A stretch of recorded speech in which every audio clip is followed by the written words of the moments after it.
Good evening and welcome to the award-winning Bison Information Network. I'm Logan Gennerberg. And I'm Lydia Lafine. We have the latest campus and local news coming up in this evening's newscast, so you don't want to go away.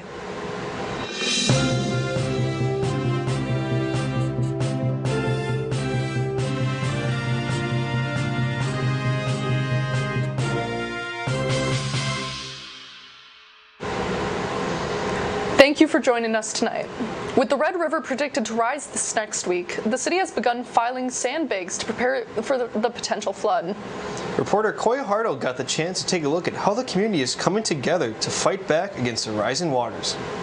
While springtime is here, that also brings another concern for the Fargo area: flooding. The city of Fargo is preparing for the worst with sandbagging operations going on throughout the week. Fargo is no stranger to flooding, though. The Red River experiences mild flooding each year, and the city has faced off against rising waters many times before. However, with all the snowfall this year that the valley has experienced, some are worried that this year's flood could be a big one. So it could be a pretty good sized flood, one of the top 10, or it could be a flood that kind of comes and does not quite get to the height we'd like it not to get. We have to be prepared. It has always been the stance of our community that we will prepare for any flood and we will not lose a flood fight.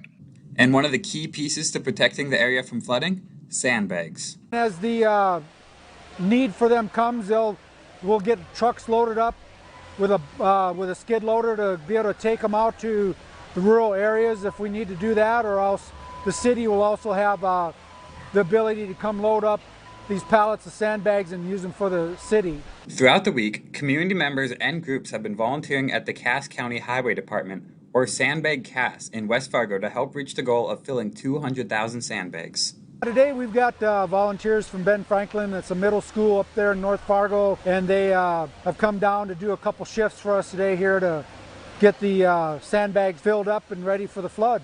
This morning's flooding forecast from the National Weather Service has the river reaching 30 feet within the next 7 days, which would be classified as a major flood. And that 29 going into the low 30s is major, so you know it could cause overland flooding and some serious problems for the city. The city has shifts available for Friday and throughout the weekend for volunteers looking to help against the flood. And for volunteering, it's as simple as filling a bag, giving it a spin, and sealing it closed.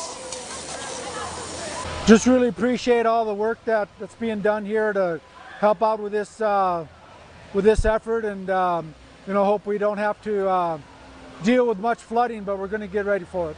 The city of Fargo is still looking for sandbagging volunteers for tomorrow and on Saturday. From Bison Information Network, I'm Coy Hartle.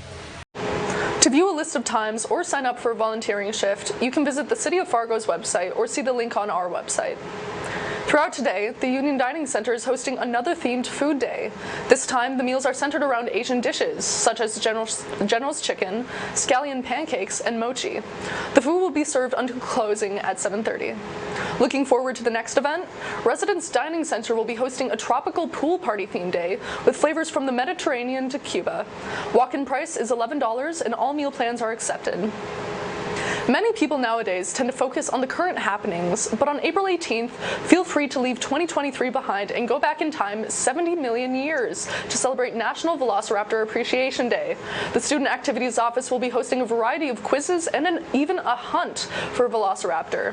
Be sure to stop by from 11:30 to 2 p.m. for free food and potentially to win a prize. With the school year coming to an end and graduation arriving for some at NDSU, it may raise some questions about the future. If you find yourself thinking, why am I here? What is my purpose? Or what do I want to achieve in life? You are not alone. Dr. Morris, one of NDSU's own philosophy professors, will attempt to tackle all these common questions and more at the Fundamental Questions of Life. The meeting will be held at Menard Hall 220 and will run from 7:30 to 9 p.m. tonight. Don't miss the opportunity to gain some insight and put some of those doubts to rest. The NDSU Chaley Institute is hosting another Human Progress and Flourishing workshop on Friday at 10 a.m. in the Beckwith Recital Hall. This week will feature Zahid Anwar and Jeremy Straub, two computer science professors from NDSU. The discussion will heavily revolve around cybersecurity and privacy issues in today's world, a topic made all the more relevant with TikTok's testimony in front of Congress and the creation of X Corp by Elon Musk.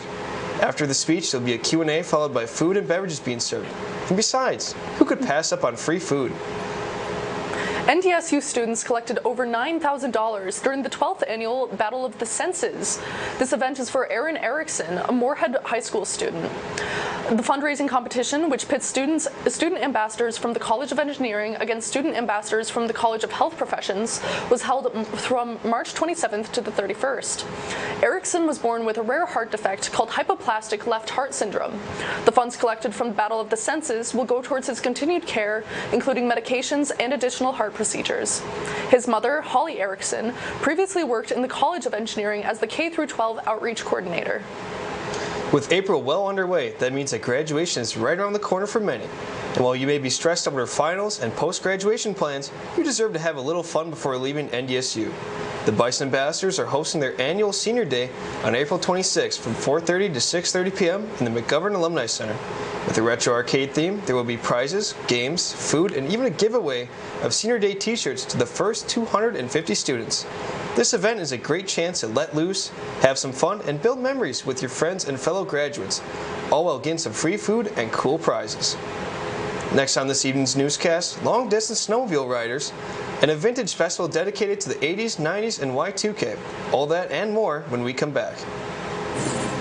Founded in 1985, the Missouri Valley Football Conference has established a tradition of FCS football excellence. Competing at the highest level of NCAA Division I, student athletes at its 10 institutions demonstrate character, passion, and integrity as they grow as a student, an athlete, and a citizen.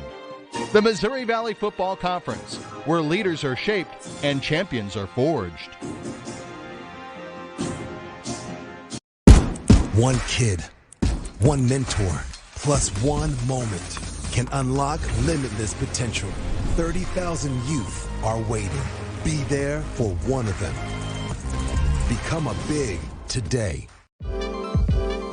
At NDSU, we're going to teach you about how to work with people. We're going to teach you about relationships with people and how to manage those relationships successfully, whether that's at work, whether that's at home. We have majors in agricultural communication, strategic communication, journalism, and management communication. We have students who have graduated who are doing all kinds of different things, everything from marketing to writing content to development to career coaching. We also, of course, have people doing more traditional things like news reporter or working for TV stations.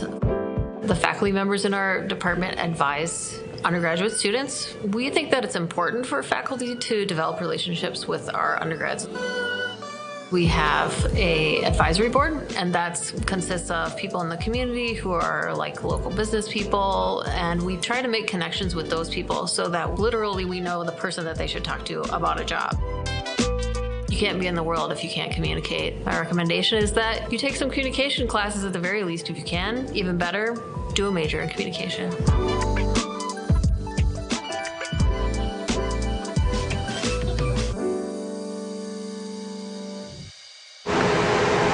Welcome back to the Bison Information Network. What's the longest snowmobile drive you've ever done? 20 miles? 100 miles? 500 miles? Maybe more? Well, for the famous three old guys, those numbers are laughable as they have just completed their 5,000-mile trek from Minnesota to Alaska. The group, consisting of 65-year-old Rob Hallstrom, 70-year-old Rex Hibbert, and 72-year-old Paul Dick, wrapped up a trip that took just over a month, with them beginning on March 6th. The three men, all experienced long-distance snowmobile riders, started the trip from Dick's home in Grand Rapids, all riding Arctic Cat Norseman 8,000 snowmobiles. Since their departure, the Three Old Guys Ride to Alaska Facebook page has gained lots of attention all across North America. Step aside, Hollywood. The Three Old Guys are official celebrities across North America. A federal North Dakota court has blocked the Biden water rule. The ruling attempts to define the geographic reach of federal agencies' authority in regulating streams, wetlands, and other water bodies. Judge Daniel L. Hovland of North Dakota ruled that the Environmental Protection Agency has acted beyond its statutory authority. He wrote that there are serious questions regarding the rule's interpretation of interstate waters. Hovland is not alone in his concerns, as other states fear that this ruling will allow puddles, roadside ditches, and other short-lived bodies of water to be regulated. They also argue that this would weaken states' sovereign power over their own waters. The EPA has not yet commented on these rulings. This Sunday, the Totally Rad Vintage Fest is coming to downtown Fargo.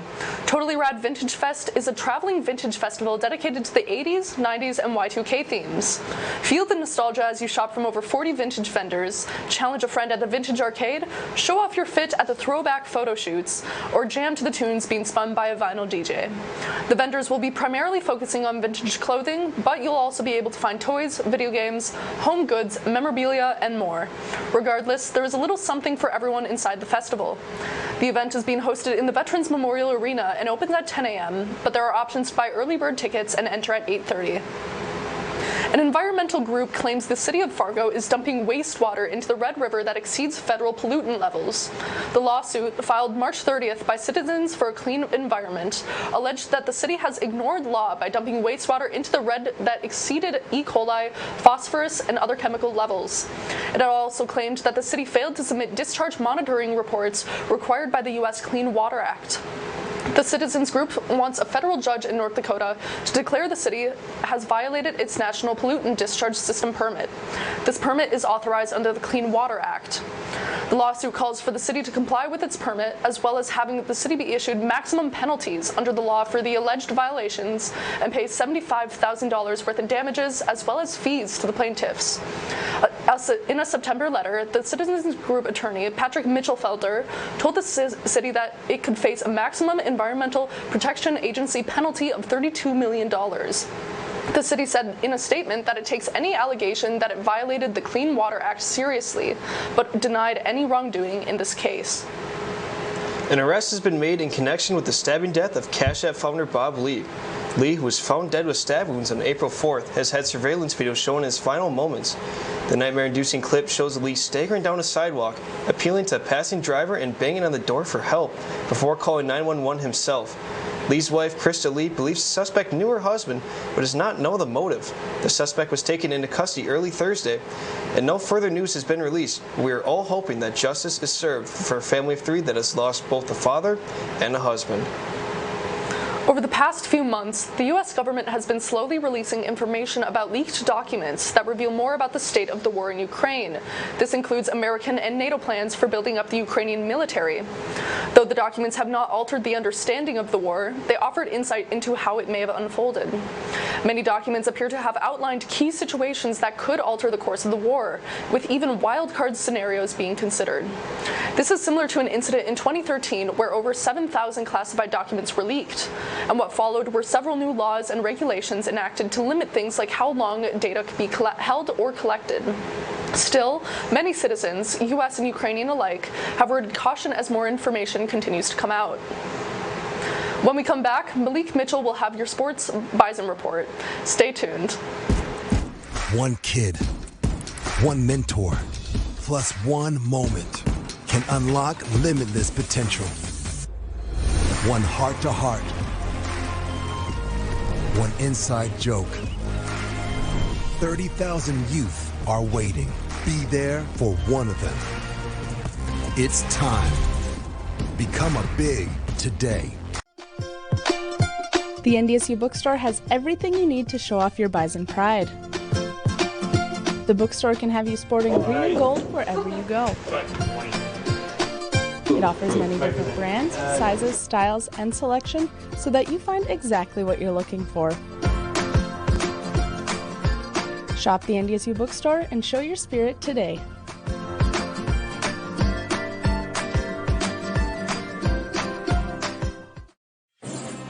Founded in 1985, the Missouri Valley Football Conference has established a tradition of FCS football excellence. Competing at the highest level of NCAA Division I, student-athletes at its 10 institutions demonstrate character, passion, and integrity as they grow as a student, an athlete, and a citizen. The Missouri Valley Football Conference, where leaders are shaped and champions are forged. There are so many great things to experience at NDSU. It's hard to pick one, but my favorite is the people. They make it such a warm place. The Bison aren't just across the country, they're across the globe. It's the perfect distance from home. The faculty are our biggest cheerleaders. Hands-on research experience. The affordable tuition. All the opportunities to stay active on campus. Real-world learning experiences. Once I got on campus, it felt like home.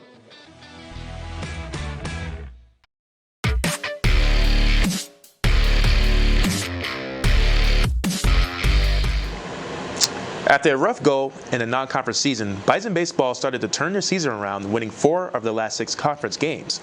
However, their momentum will go on pause after going 1-2 this past weekend against 23rd-ranked Texas Tech. The Bison had an amazing start on Friday, beating the Red Raiders 8-1. Senior Drew Sackett led the way for the Bison, going 4 for 6 at the plate with 3 RBIs and 1 run. He also had 3 doubles, which tied NDSU's program record for doubles in a single game. For Saturday's doubleheader, the Bison were defeated in both games, unfortunately. Their first game was held in the afternoon, which they lost 8-5. After a quiet start, Texas Tech came alive in the 4th, 5th, and 6th innings, scoring all 8 runs. Junior Jack Style led the Bison with 2 hits, 2 RBIs, and 1 run. That evening, they suffered their second loss, 8-3, but this time, the Bison struck first, scoring 2 runs in the 2nd inning. However, the Red Raiders would come back, scoring 5 runs by the 5th inning. And lastly, on Tuesday, they had another non-conference matchup against the University of Minnesota in Minneapolis. While it was a hard-fought game, the Bison ultimately lost 12-9. The Bison came out with a sense of urgency, scoring 4 runs in the 1st inning. By the 5th inning, the Bison were down 5-6 until they racked up another set of 4 runs to the Gophers 2 in the 6th inning. Senior Terrell Huggins blasted a 3-home run to the left field to regain back the lead. Unfortunately, Minnesota snuck in 3 runs in the 7th and 1 in the 8th to take the game. Junior Caden Schwabe went for 3 hits and 3 runs, and senior Terrell Huggins added with 2 hits and 1 run and 4 RBIs. The Bison are now 8-23 overall. They'll head back to Minnesota tomorrow for a conference matchup against St. Thomas at noon. For Bison softball, they were on the other end of the spectrum, going 2-1 last weekend against the University of South Dakota. They will have a dreadful start on Friday, losing their first matchup 8-0 in just 5 innings. The Bison came back on Saturday for a doubleheader, winning the first game 2-0. Pitcher Lainey Lau threw her second shutout game, giving up only 5 hits and had 3 strikeouts. In Game 2, it went down to the wire, with the Bison ending up on top 5-4. The Coyotes were up 2-0 by the 3rd inning after capitalizing on 2 errors. The Bison came back, scoring 3 runs in the bottom of the 3rd to take the lead, and would later hold on to take the win. Freshman Bella Dean aided the Bison with 1 hit and 2 RBIs. They are now 23-13 overall. On Saturday, they'll face South Dakota State at 3 p.m. in Brookings, South Dakota. Moving on to men's and women's track and field, they competed at the USD Early Bird this past weekend in Vermillion, South Dakota. For the men's, Trevor Otterdahl had himself a meet, winning the shot put, throwing 18.61 meters, and the hammer throw, 68.41 meters, and also the discus at 54.61 meters. For the women's, sophomore Annika Stansberry took second in the 3,000-meter steeplechase, coming in at 11 minutes.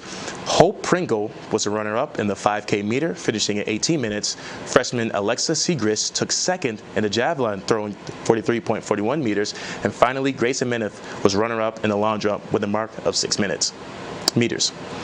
Both teams are currently in California, competing at the Bryant Clay Invitational and Pacific Coast Intercollegiate. And lastly, the women's golf team placed second out of 9 teams at the Stampede at the Creek Tournament. Catherine Monti came in 2nd place, carding 220. Joe Baranchik tied for 4th place at 223. Maddie Hicks, Eliza Hoven, and Cora Larson finished tied for 10th place at 227. The Bison will be back in action at the Summer League Championship next weekend in Lincoln, Nebraska. Well, that's all I have for the Bison Sports Report. Now over to Dash Mental with weather. Dash, it's gotten better out, but with the snow melting, flood warnings have been in effect. Yeah, and they'll be in effect through most of the weekend as well, as the Red River is continuing to rise, and we still have a bunch of melting snow piles out there as well. So as we look at the weather forecast for the current conditions right now, the temperature is at 53 degrees. It feels like 46 out though right now, with winds coming out of the northeast at 14 miles per hour. Now as we look at our hour-by-hour forecast, it will be overcast for most of the next 12 hours, but we will have some low clouds by 6 a.m. tomorrow, with temperatures mostly being in the upper and mid-30s. As we look at our skycast for today, the sun rose at 6:13 in the morning, and sunset will be at 8:12 p.m. tonight. So that gives us 13 and a half hours of sunlight, which is quite a lot. And meanwhile, as we look at the moon phases, we are currently in the waning crescent phase, and we will have a new moon coming up on April 19th. As we look at today's almanac, the high was 46 degrees. We have a low of 36 tonight. Average temperatures a little bit lower than average with a high of 53 and a little above average with the low of 31. Record temperatures, a record high of 89 degrees, which was set back in 2003, and a record low of 5, which was set all the way back in 1881. Meanwhile, as we look at temperatures across the country, kind of a drastic shift right here along Minnesota and North Dakota. As we said, temperatures up in 45 and 46 degrees in North Dakota, and then meanwhile in Minnesota and Wisconsin, you got temperatures in the 80s, which is quite a drastic temperature change, which kind of has to do with a storm front that is moving through with a low pressure system that will hit this weekend across the upper Midwest, which will bring a lot of rain to states such as North and South Dakota, Minnesota, Iowa, Wisconsin, and Nebraska. Now, meanwhile, with our 7-day forecast, we have a little bit of cooler temperatures this weekend as that storm front moves through. We have a high of 36 degrees on Saturday. But meanwhile, as we head into next week, temperatures will be warming back up. We have a high of 52 on Monday and 64 on Tuesday, which will be our highest temperature so far this year, before another system comes through on Wednesday and Thursday, which will bring us some more rain.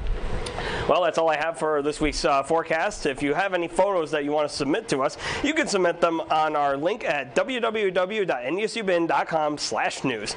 Well, like I said, that is all I have for the forecast, so back to you at the desk, Malik. Thanks, Dash. Well, that's all we have for this evening's newscast on the Bison Information Network. Thank you for joining us, and have a good night.